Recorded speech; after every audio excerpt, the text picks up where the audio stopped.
Michael. Yes. Chris Harrison said you were arrogant on Did he? Bachelor Pad 3. Wait, like in a blog?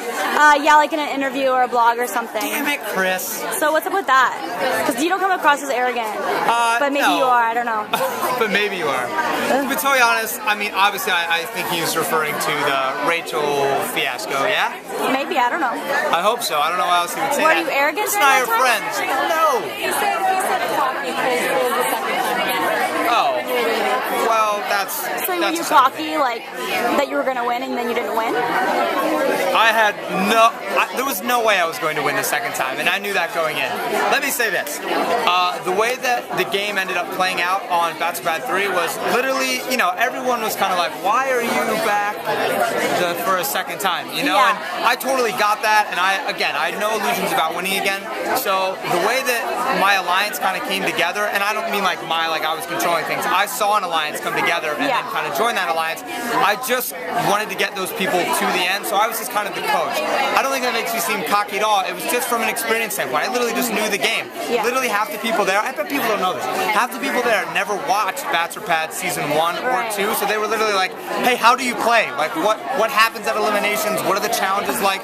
So yeah, I just felt like a coach, you know what I mean? And so a lot of times in the interviews, it felt like I was running things, because people would be like, how do we vote now? And I'd be like, hold up this person's picture, put them in the box. Yeah, and I don't think that makes me cocky, just experience, you know? You know what, I've seen it all 3 seasons and I still don't get the game, so it must be really hard. Well, it's because it doesn't air. Make any sense. It doesn't air like a game show either. It airs like a love dating show. Yeah. And then Rose Ceremonies comes around and it's like, wait a minute, we vote? Now, who do we vote? Exactly. You know what I mean? So. Yeah. Well, also, I read that you are with your new girlfriend of 2.5 months. Are you guys gonna get married? Yep, that's my intention. I mean, no, we're being realistic about how well we should pace things and all that stuff, but isn't it a little too early to even like think about that, or? Not to think about it. I don't think so. And again, I'm the kind of person that I'm just picky when I date. If I don't think I'm going to marry you, then I'm probably not going to date you. You know, so those are my intentions with this girl. We don't have a date in mind. We don't have plans to get engaged on a specific date, or she lives in Chicago. We don't have definite plans for her to move out here. You know what I mean? All those things. Who is she? How'd you meet her? Her name is Emily. She lives in Chicago, and I did a show in Chicago, and she just came with a bunch of her friends. And while I was playing, I had I'm from Chicago, a bunch of my friends were there as well, and so they all just kind of started hanging out while I was up there. I got off stage, and we all hung out the rest of the night, and that's how I met her. So she was just like a fan of the show? She was. She had watched the show, but she kind of came with a bunch of her friends. Oh, her friends are probably like freaking out now. Yeah, oh my gosh, a little that's bit. so funny. Well, I mean, but it's been 2.5 months. You're like a celebrity, you know? No, I'm not. To people, you know, in Chicago that go to see the show, that's so funny. I guess. And to people that watch the show, but in real life, I mean, no. I know, but you know, people that are from like the Midwest and all that kind of stuff. Yeah. What else do I have? So, also, how are you still kind of like have a little bit of a heart for Holly at all? I know she's married. It's been a long time. We talk every once in a while, to be totally honest. This is kind of funny. Here's a rumor fix. Holly and I are still on the same phone bill with Verizon, and it's kind of become this like running joke now that, you know, every time it comes up to renew, I'll call her and I'll be like, it's less expensive for us to stay together than it is to split. So we're literally just like, fuck it, let's just renew for another 2 years. Yeah. That's so we funny. talk like once or twice a month about our phone bill, and honestly, I wish them the best, and everything that happened last year, that's a year ago, and I've forgiven them, and certainly no leftover, warm fuzzies for Holly romantically. Do you have any rumors to fix, like on that you've read online or anything like that? Like, ooh, the Chris Harrison arrogant one. What the hell? Besides he has a small wiener. That's my. I'm kidding. Don't air that. No, I don't think there's been anything, you know, out of whack. Okay, and also with Rachel, like what happened with that? A source actually told me that a source close to you guys told me that you guys put that on for show. Like you and Rachel never really liked each other. You guys were like brother and sister.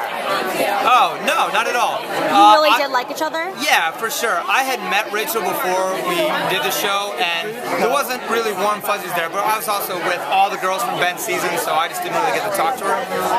And the date that I had after I won, it was like week number 2, I took Lindsay and, not so much Donna, but Rachel, because I liked them, you know what I mean? Yeah. And so when I kissed Rachel, and Rachel will tell you this too, there was definitely chemistry there, and there was no denying that. So I wanted to date her. I didn't want to just be her partner, you know what I mean? Right.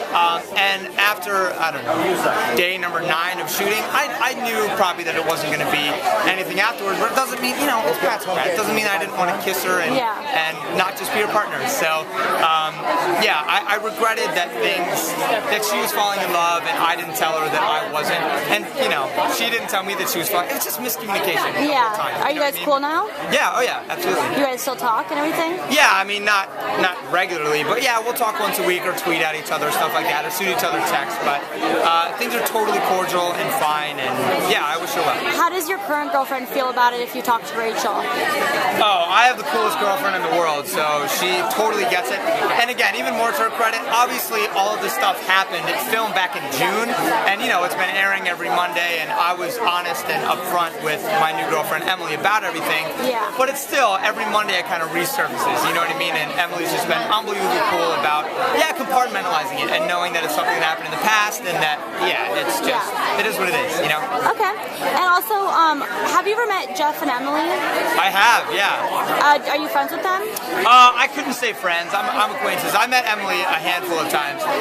Jeff I only met at after the Final Rose episode. We all filmed that and hung out for minutes. Oh yeah, you know, I knew that. But, so, what do you think about all the rumors going on with them? Like, yeah, so I'm behind on my rumor. So help me, RumorFix. Well, apparently there's some sexting going on. Yeah, just that's awkward as hell. Just on Monday, a report came out that Jeff was hanging out with his ex-girlfriend, trying to get a hold of her, and they met up at Burger King on Sunday. Oh, that's cute. And but hang on, but before that though, Emily was sexting with a dude. Yeah, something like that. But they said it's not true. Like they look like they're doing well. Do you think that they're gonna last? Because none of the marriages seem to last on Bachelor. No. So terrible. No. What do you think about them? Do you think they're gonna be one of the ones that actually last? Or I mean, if I knew them better, I wish I could really say. I could say that I've gotten to know Emily pretty well, and I know she wouldn't have gotten engaged if she didn't feel it. So I think she'll stick it out and really try to make it work.